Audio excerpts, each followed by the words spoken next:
Above the tide line, dead stromatolites coexist with another feature caused by the hypersaline environment: beaches made up entirely of Kokino shells.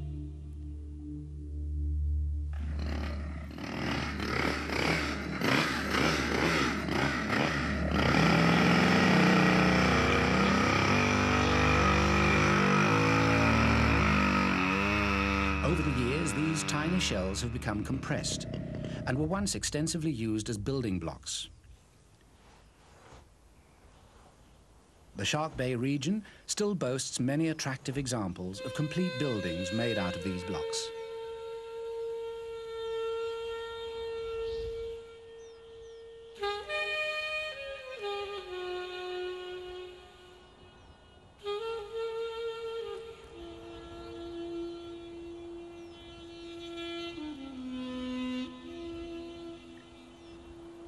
This sculpture was fashioned out of the largest single shell block in existence.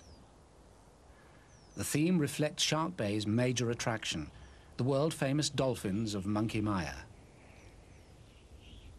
Inspecting the shell block carving is Alice Ninny Watts, credited with having started the amazing interaction between humans and wild dolphins, or porpoises, as she sometimes prefers to call them, that so intrigues the general public.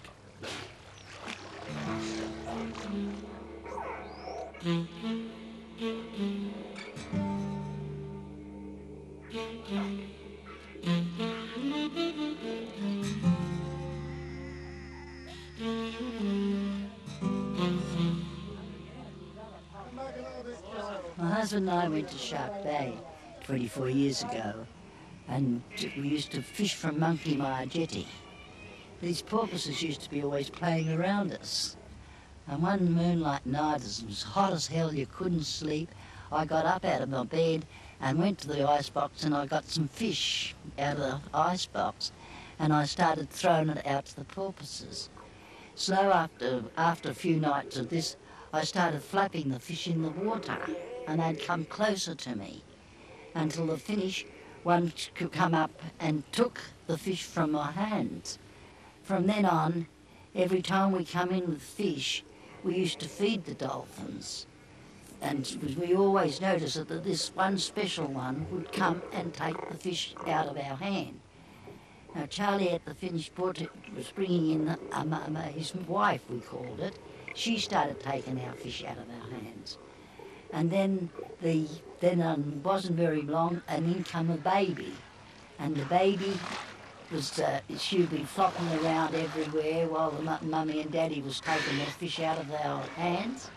And if you'd hear a noise like a bip bip, like Morse code noise, next thing that the porpoises would go, the mummy and daddy would go and leave us, and then they'd come back with their baby, just as though their baby was in trouble.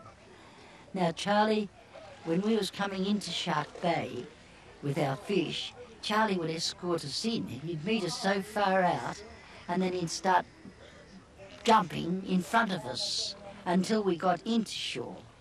There we'd hand over, then we'd hop into the icebox and give him some fish.